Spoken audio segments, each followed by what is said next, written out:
तो दोस्तों पिछली वीडियो में हमने देख लिया था 1 से 78 तक के प्रश्न।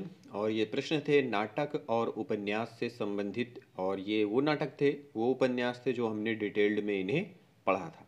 तो दोस्तों उसी के आगे के प्रश्न हम यहाँ पर लेकर आए हैं। अगर आपने पिछली वीडियो को चाहे डिटेल्ड में हो या फिर क्वेश्चन आंसर की वीडियो हो, अगर आपने उन्हें नहीं देखा है तो चैनल के प्लेलिस्ट में जाएं। वहाँ पे अक्टूबर 2021 यूजीसी नेट जेआरएफ अक्टूबर 2021 के नाम से प्लेलिस्ट बनी हुई है।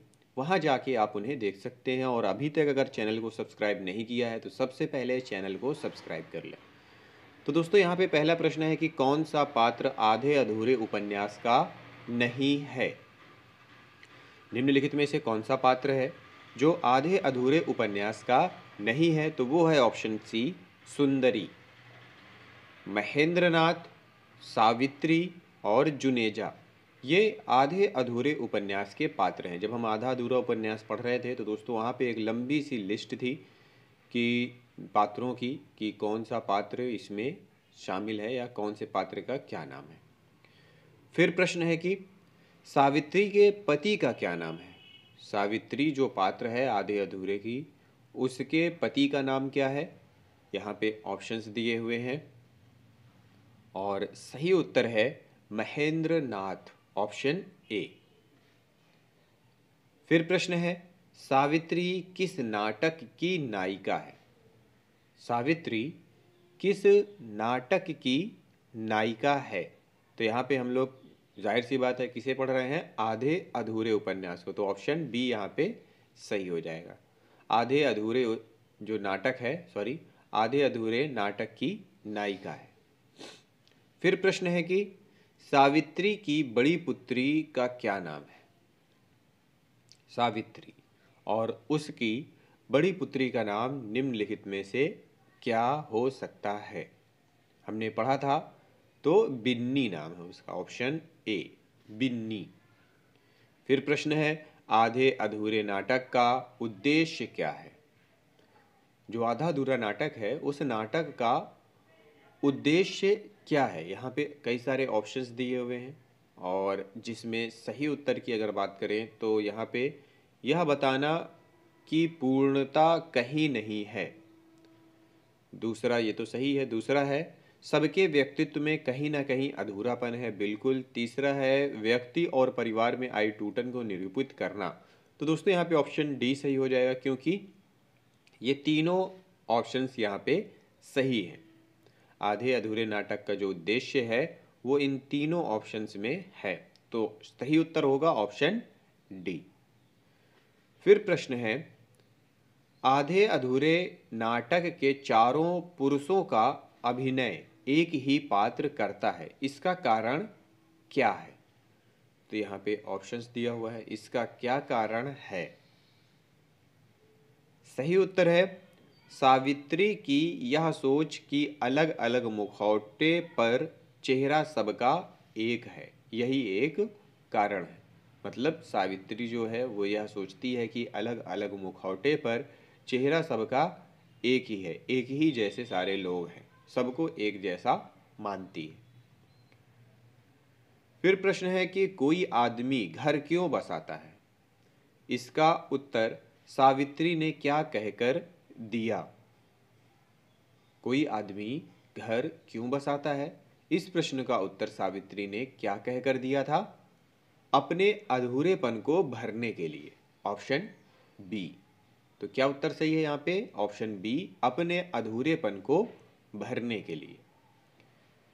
फिर प्रश्न है इनमें से कौन सा नाटक रंगमंचीयता एवं अभिनयता की दृष्टि से अधिक सफल है। मतलब उसका रंगमंच भी कर सकते हैं, अभिनय भी कर सकते हैं। उन दोनों दृष्टि से, इन दोनों दृष्टियों से कौन सा यहाँ पे ऑप्शन सही है?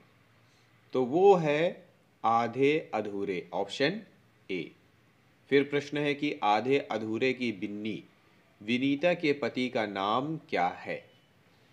आधे अधूरे जो नाटक है उसकी जो बिन्नी पात्र है उसके पति का नाम यहाँ पे क्या है? सही उत्तर है मनोज, ऑप्शन सी।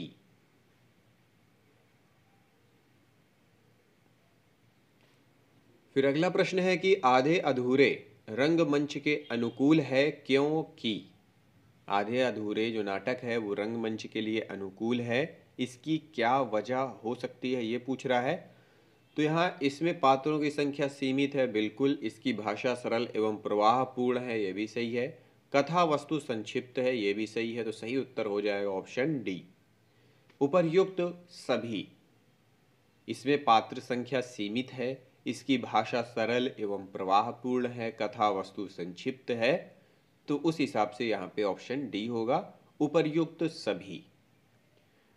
फिर प्रश्न है, महेंद्र नाथ में क्या कमी सावित्री को नजर आती है। महेंद्र नाथ को, जो कि सावित्री का पति है, उसको क्या कमी सावित्री को नजर आती है।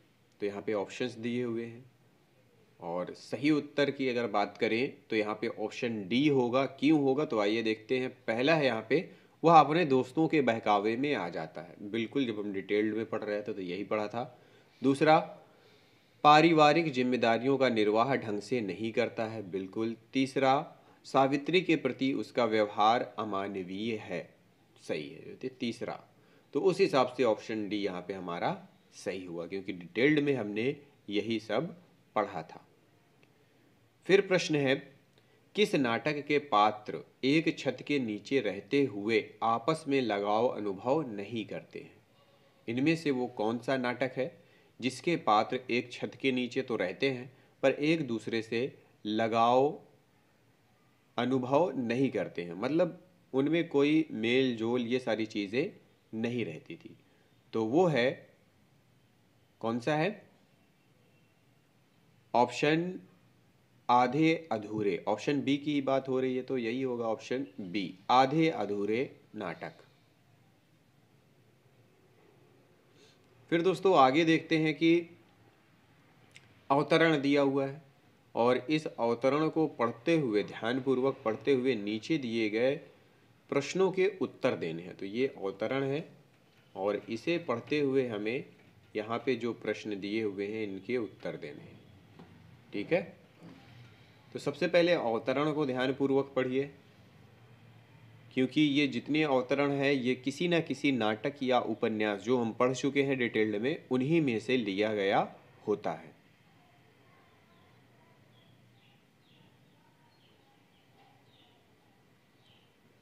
फिर प्रश्न की बात करें तो पहला प्रश्न है इनमें से 91वां प्रश्न है कि इस अवतरण का सही संदर्भ क्या है। मतलब ये अवतरण कहाँ से लिया गया है और इसके रचनाकार कौन है।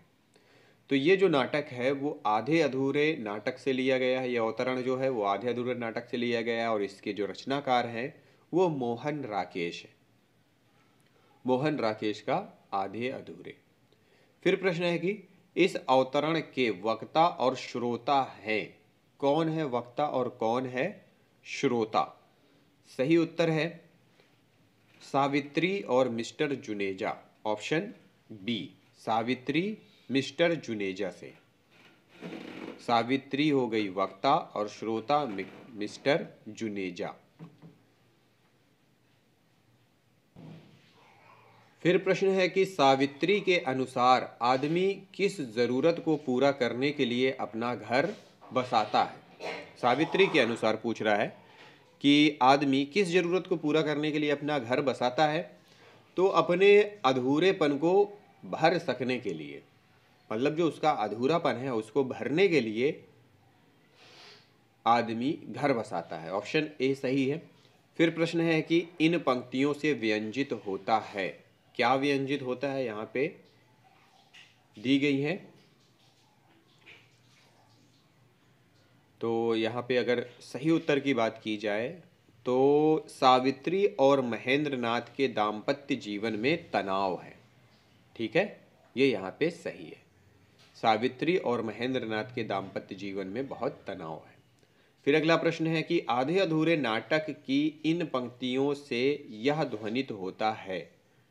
जो ऊपर पंक्तियां दी गई हैं उन पंक्तियों से ही पूछ रहा है, बाकी पूरे नाटक से नहीं पूछ रहा है। तो उन पंक्तियों से क्या ध्वनित होता है। प्रत्येक व्यक्ति आधा अधूरा है, बिल्कुल। पूर्णता कहीं नहीं है, बिल्कुल। सभी लोग अपने अधूरेपन को भर सकने के लिए घर बसाते हैं। तो यहाँ पे ऑप्शन डी सही हो जाएगा। तो यहाँ पे सही उत्तर है ऑप्शन डी, उपर्युक्त सभी।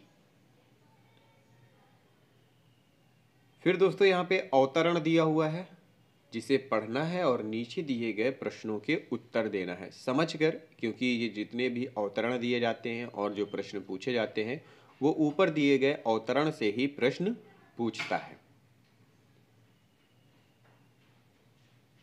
फिर दोस्तों यहाँ पे प्रश्नोत्तरी की अगर बात करें तो इस अवतरण के लेखक एवं रचना का नाम बताइए। लेखक एवं रचना का नाम यहाँ पे हमें बताना है। तो ये मोहन राकेश का आधे अधूरे नाटक से लिया गया है। ये जो अवतरण है ये मोहन राकेश के आधे अधूरे नाटक से लिया गया है। फिर प्रश्न है कि उक्त वार्तालाप किन दो पात्रों के बीच का है। जो ऊपर अवतरण दिया गया है वो किन दो पात्रों के बीच की वार्तालाप है। तो यहाँ पे सही उत्तर है जुनेजा और सावित्री के बीच।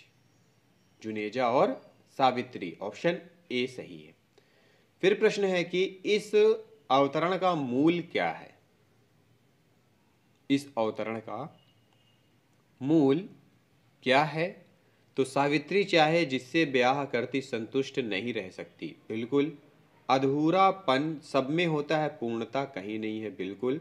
महेंद्र नाथ की जगह चाहे जो व्यक्ति सावित्री का पति होता वह उसके साथ भी वही व्यवहार करती जो महेंद्र नाथ के साथ कर रही थी। तो यहाँ पे दोस्तों सही उत्तर हो जाएगा ऑप्शन डी। सही है, क्योंकि ये जो ऊपर अवतरण दिया हुआ है उनमें ये सारे पॉइंट दिए हुए हैं। फिर प्रश्न है आधे अधूरे नाटक में नाटककार ने क्या व्यक्त किया है। आधे अधूरे जो नाटक है उसमें नाटककार ने क्या व्यक्त किया है। सही उत्तर है मध्यम वर्ग के दाम्पत्य जीवन में आया विघटन, बिल्कुल। पारिवारिक विघटन, बिल्कुल। असुरक्षा की भावना, बिल्कुल। तो सही उत्तर दोस्तों उस हिसाब से हुआ ऑप्शन डी। तो ऑप्शन डी यहाँ पे सही है।